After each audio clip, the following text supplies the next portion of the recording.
The draft is shaking a lot of things up in Dynasty Fantasy Football, so we are here to give you some targets for your trades. Guys, you should be buying Rashee Rice. There's a lot behind Rashee Rice. We know that. There are legal risks. Just the fact they drafted Xavier Worthy has driven his value down. He's the biggest 30-day faller on Keep Trade Cut. He's dropped 31 spots in value. You just see this huge plummet in value. And look, is it warranted? Yeah, somewhat of the worry is warranted, obviously, when you're talking about legal issues. However, with Rashee Rice, I think most of the time when you're talking about legal issues in Dynasty, like when we were talking about Jordan Addison a couple years ago, we're talking about even when we went through the Deshaun Watson saga, everybody expected Deshaun Watson to be out of the league or suspended for 2 years, and he got, 10 games, right? 10 games or something like that? Yeah. Rashee Rice, guys, is not getting more than probably... He got 6 games. He was tried for... He was going to get 11, and then he got... Or no, you're right. He got 11. Yeah, I'm pretty sure he did. With legal stuff, people always... Every time we have legal stuff for these people overreact in Dynasty. That's typically how it is. And with Rashee Rice, you're getting him at wide receiver 34 prices right now. And I think that's a fairly good deal considering what Rashee Rice was able to do as a rookie in the NFL tied to Patrick Mahomes. When you're looking at last year, Rashee Rice was the wide receiver 27 in PPR leagues. He had 102 targets on the year. He had 938 yards and 7 touchdowns. A lot of people are saying the legal issues. Now, we have seen more of a drop-off for Rashee Rice because of Xavier Worthy going there. And let us just be the first to tell you that Rashee Rice and Xavier Worthy complement each other very well. They complement each other very well. In perfectly. Fact, it does not hurt Rashee Rice to have another good receiver, especially a field-stretching receiver like Xavier Worthy, a speedy guy in that receiving room. That is not something that hurts him. We talk about this all the time. Adding good assets to a receiver room typically helps the existing good receivers. This is the case for Rashee Rice as well. In the case of Rashee Rice as well, when you're looking at from a Dynasty standpoint, you're getting him right now. I had an offer. It was 202, I think, is what I was able to give up for Rashee Rice. But you're getting him for Devontae Adams, Mike Evans. You're getting him for Baker. Dude, Baker? Really? We're super flex nerds, but seriously. For real? For real. Terry McLaurin. Swift, whoa. Cooper Kupp. Whoa. Guys, we're taking all those guys over Rashee Rice, and he is in that neighborhood of value. So with Rashee Rice, we think that no matter what, when his suspension comes out, whether that's 1 game or 2 games or 4 games, probably not any more than that. You're talking in a 17-game season, you're talking being suspended for 25% or really 22% of the season.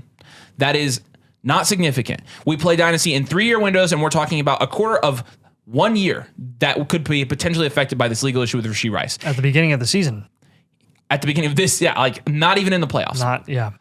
Guys, Rashee Rice is somebody that we're targeting in our trades in Dynasty. And look, if you say the risk is too much for me, and Rashee Rice, he's probably in a lot of trouble. If you know more about legal stuff than I do, and that's your opinion that you hold, look, feel free to sell Rashee Rice or not target him because you think there's too much risk. Obviously, there is risk involved with this. In our experience, the risk involved with legal issues in Dynasty and it affecting their value isn't enough for us not to buy because it almost always ends up where the value goes back up. Even Deshaun Watson, who sucks now, when you bought at the price you did when he was like, oh, it's going to be suspended forever, his value went back up to like 3rd, 4th round. And then you sold him there. Because it's pretty obvious at that point Deshaun Watson wasn't going to get back to form. With Rashee Rice, he's not been out of the league. He's not getting a big suspension like that. He's going to be developing as a receiver like he would have anyways, even if he's suspended for even 4 games, which I don't think it's worse than 4 games. Rashee Rice is our first buy on this list. Let's keep going with some other ones. Yeah, we'll stick with the Chiefs. Yeah, since we're on the topic of the Chiefs. Since we have to tell people to buy candidates from the one of the greatest tight ends of all time, winning offense. Travis Kelce, I know he's like 103 years old at this point, and he's dating he's dating himself. He's dating Taylor Swift, and I know that's really creepy because he's 103 years old, but they're actually pretty similar in age, and he just got a 2-year extension to make him the highest paid tight end in the NFL. So, I don't know if that matters to you, but in Dynasty Fantasy Football, generally contract insulation means something to us. And when you're talking about the most productive tight end in fantasy football, it probably means something even though he's 34 years old. He'll be 35 when the season starts. Yeah. I mean, he's on the older side, but he hasn't really taken a step back. Last year was kind of a less impressive year, but he started off the season injured, and he played banged up and injured the entire season because of that initial knee hyperextension during preseason. Look, we just talked about Deshaun Watson and how he's not to form and probably never will be again. If you can move off Deshaun Watson and go get a guy like Travis Kelce, who will literally be likely a reason that you can win your league and make a push for contention then I would go do that. I would go capitalize on that, especially in tight end premium formats. Yeah. Please do it. Let's talk about another quarterback. Will Levis has a ton of questions. 2nd round pick. Past this season, Tennessee has no loyalty to Will Levis. He's a toss-up, and he'll continue to increase in value. I suspect the closer we get to the season, you will be able to sell Will Levis and get Travis Kelce plus. Because people are going to start realizing that Levis is a starting quarterback in the NFL, which why we didn't realize that before, I do not know. But Terry McLaurin, a mid-second in general, Cooper Kupp, who just like legit cannot stay on the field. I know he's hyper-productive too when he plays, but now he has Puka Nacua to worry about, and he'll never be as productive as he was before that. Marquise Brown, who's on a 1-year deal on the same team. No long-term insulation whatsoever. Zero. Please take Travis Kelce price. Okay. I know this next one is going to throw all of you through a loop, and honestly, I'm already thrown. You might give me crap for this, but I feel like this explanation makes a lot of sense. So hear me out when I'm talking about Josh Downs, because at first in the offseason, when you're talking about around late December, if you'll put his positional rank graph, Luke, up on the screen, this is what I'm referencing. This is actually bananas. Around December, Josh Downs was the wide receiver 30, 31, 32. He had lost a little bit of value from when he was the wide receiver 28 on Keep Trade Cut just in November, and so he lost a little bit of value at the end of the season. The Colts, didn't really. He didn't do as much later in the season because he was injured. So we said, okay, Josh Downs is a guy that put up 750 yards in his rookie year. You should go buy Josh Downs, okay? And then if you're looking at, where it gets a little bit fuzzy there around January, late January, I actually in a video mentioned, in a sales video, I think it was late January, early February, because he was wide receiver 31 again around that point. 31, 30, 33. I said, you know what? I think I'd be selling Josh Downs because Josh Downs, there's a lot of talk about them drafting Brock Bowers, a lot of talk about them maybe potentially drafting Brian Thomas. That was early February. And if you're looking at that call to sell Josh Downs, it was absolutely the right call. Because since then, Josh Downs has went from wide receiver 33 to wide receiver 53. I mean, he has lost 20 spots of positional value on Keep Trade Cut. Wow. So at first, yeah, he was a buy. He didn't really do anything. Maybe you could call that a loss if you bought Josh Downs there because he's lost so much value now. But again, the reason I said maybe he's a sell is because I'm like, you know what? I see his value going down as the offseason goes on. It did. So now we sit at wide receiver 52 prices on Keep Trade Cut. And with Josh Downs, he has lost a ton of value, not only because of Anthony Richardson, can he do this? But he went from wide receiver 47, 48 to he dropped 6 spots instantly after they drafted Adonai Mitchell. And it'll keep going down. And it's going to keep going down. So now, instead of paying wide receiver 28 prices for Josh Downs, you get him at wide receiver 53 prices. That is significantly better. Price cut in half. Which I think are quite literally. If you want to say, oh, you need to take your L, I think what we'll take our L about is telling you to buy Josh Downs earlier in the offseason. We probably should have just realized he was going to lose value with the hype around the Colts drafting receiver, which was a realistic possibility. So we were wrong, I think, to tell you up front to buy Josh Downs, because really you should have kind of waited to buy Josh Downs until now. That would have been a much better call, and it would have been much better for us to do. But now we're comfortable with it because he's going. You can get him for Romeo Doubs, Jameson Williams. You can get him for Jahan Dotson. You can get him for Jerry Jeudy. Josh Downs, again, when you're looking at what he was able to do in his rookie year in the NFL, it wasn't insignificant, and it's not like the situation with Indianapolis was very good. He had 771 yards on 98 targets, and people want to say, oh, can Anthony Richardson support that? In the first 3 games, 7 targets, 5 targets, 12 targets. 13, 7, and 6 points. The first 3 games of his career with Anthony Richardson. Not to mention that Anthony Richardson only played a little bit of one of those games. The bottom line is we have a small sample size of data. So there's not enough for us to say, yeah, Anthony Richardson's going to get Josh Downs 100 targets a year. But there's definitely not enough for us to say he won't. Because there are lots of questions about Anthony Richardson and who he can support from a fantasy perspective. And I'll just say this.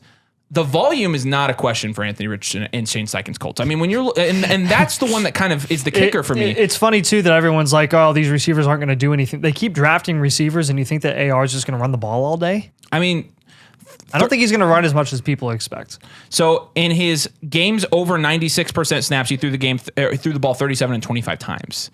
One of those was against the Rams, where he had 29 PPR points. But at the same time, Shane Steichen offense is not going to be a Greg Roman offense. Absolutely not. It's much more dynamic. It's gonna be an Eagles offense.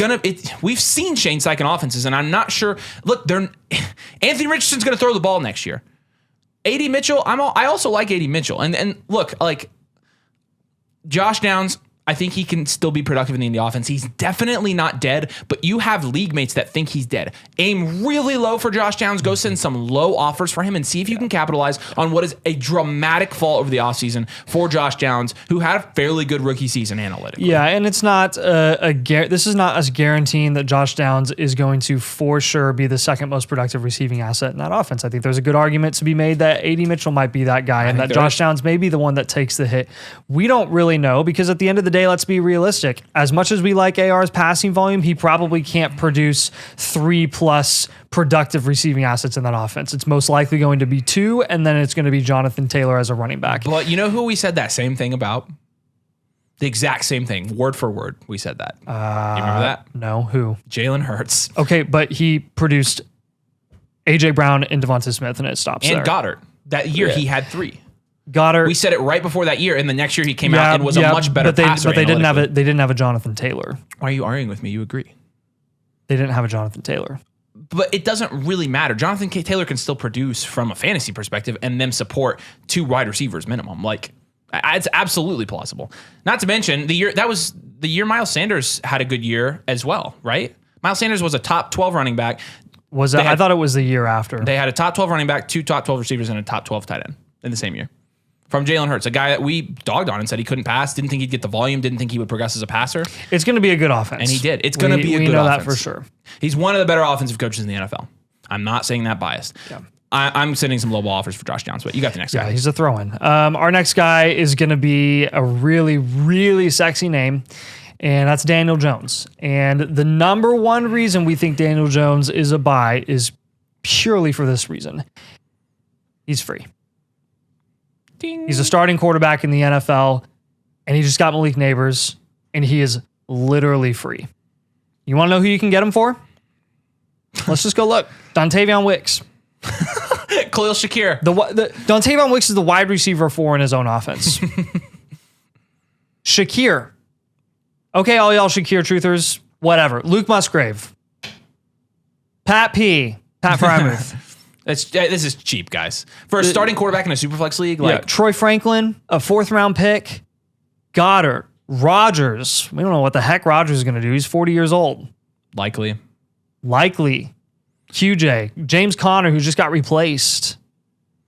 That's a good price. I mean, what else is there to say? At this price, it doesn't matter what I think about Daniel Jones. I don't think Daniel Jones is a good quarterback. I've never, ever, ever thought that Daniel Jones is a good QB. Even when he had that one resurgent year with Brian Dable back in 2022, I was not buying the hype, and I did not think that he was a good quarterback. But you were telling people to take Dak over him. But at the end of the day, at this price, you're trying to hang that up on me. It was all 3 of us, brother. I know. I said you told people to take Dak over him. Oh, Dak over him. I thought I'm literally hearing everything backwards. That's bad. You want to know what's funny? I was trying to put that on you, and I said it backwards. So I was trying to screw with you. That's actually hilarious. That just shows how stupid we are. Anyway. Take Daniel Jones at price, please. He's a throw-in a Superflex league. Let's talk.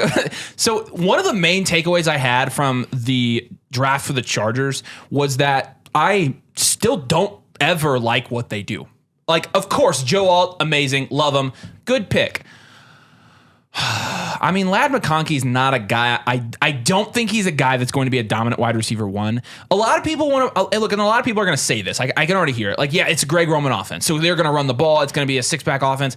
That's not necessarily true. I mean, Greg Roman definitely ran that style offense with Lamar Jackson on the Ravens. When you're looking at a Greg Roman offense before that, the last good example of this was San Francisco back in the Harbaugh days, actually, which is why Greg Roman got the job originally. When you're talking about him with Alex Smith, I think 1 year, and then Colin Kaepernick.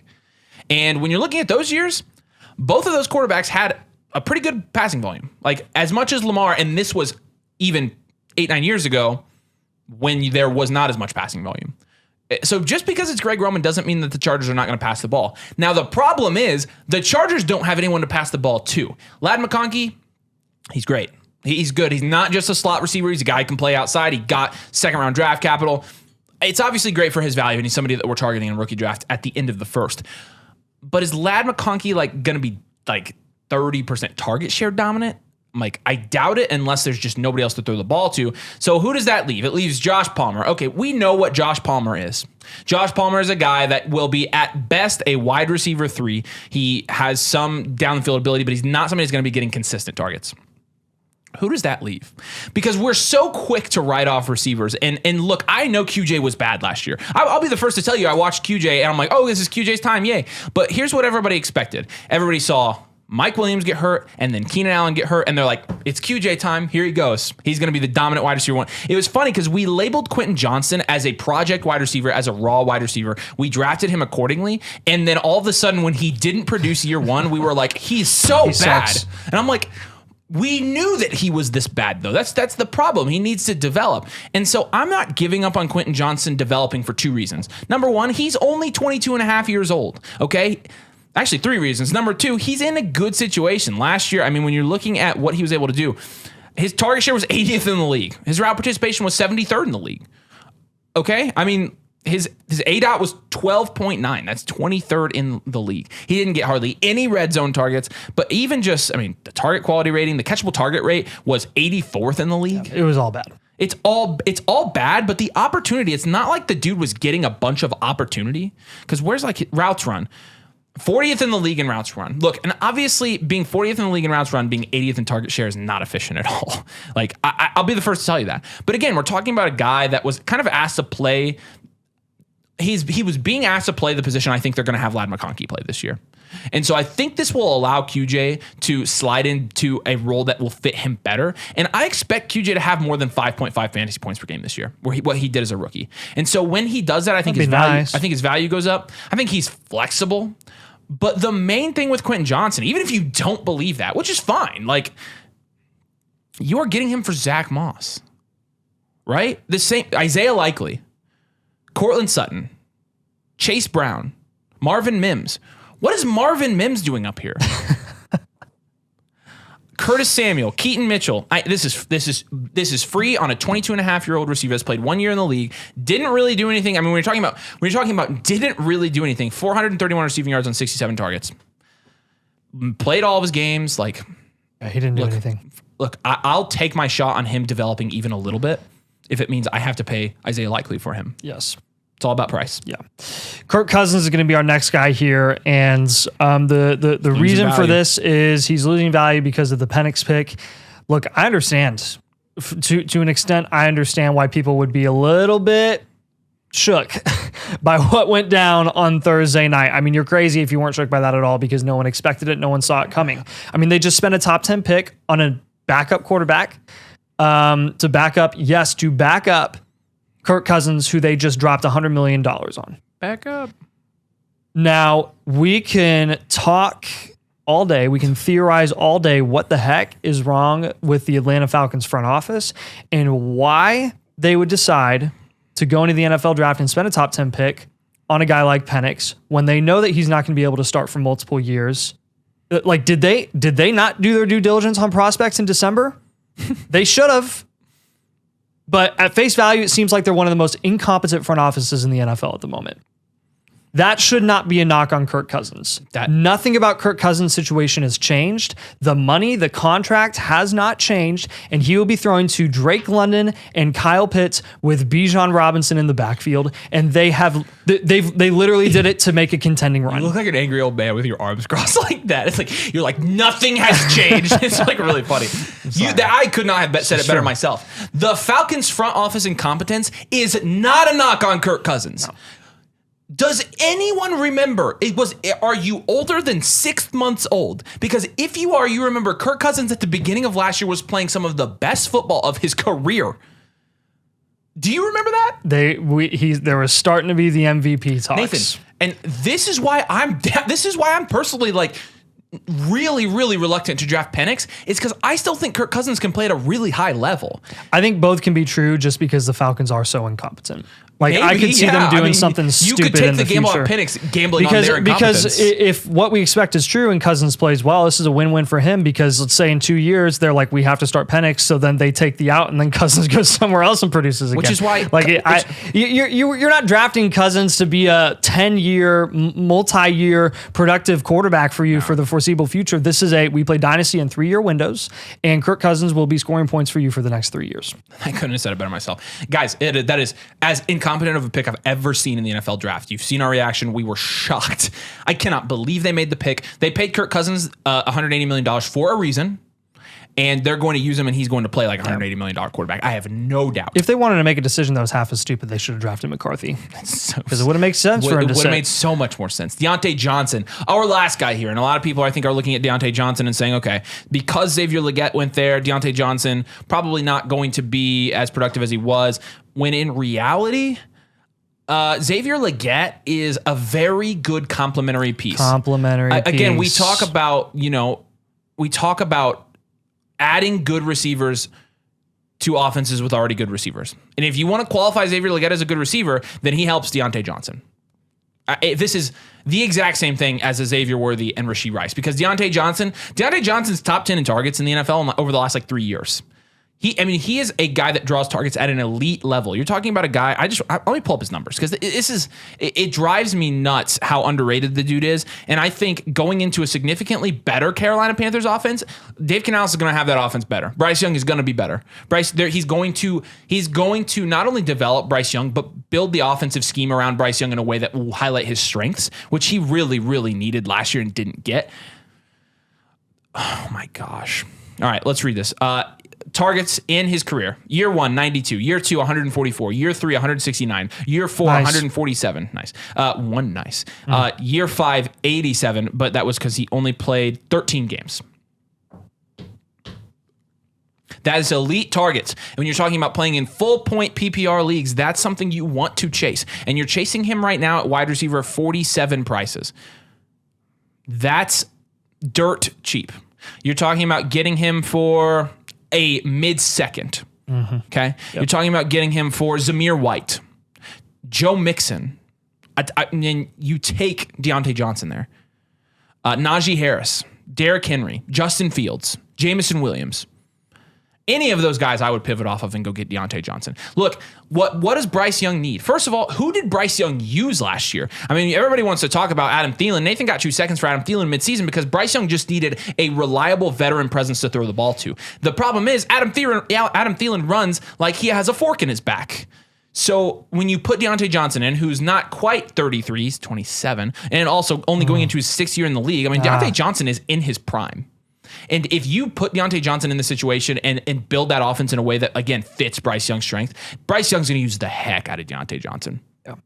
Bookmark it, clip it, whatever. I promise it'll be true. And you're going to have a guy that you're plugging into your starting lineups every week, getting 12, 13 points a game from a fantasy perspective. And you're going to be like, wow, wide receiver 47 prices, that was pretty good back in the day. I should have bought him. Make sure you like this video and make sure you subscribe if you play Dynasty Fantasy Football. Also, flockfantasy.com/domain. Use code domain. Choose a mother flocker tier when you sign up, and you get a team blueprint. You get our rookie draft guide. You get one-on-one advice. You also get to be potentially in the $250 league where Nathan and I team up and co-manage a team. We play against 11 of our annual mother flockers, and we kick the tar out of them. Not really. I mean, it's Dynasty. Like, we could win, but that's less aggressive when I say if someone else wins, it's because we let them. Yeah. Right? Yeah. Yeah. All right. See you later.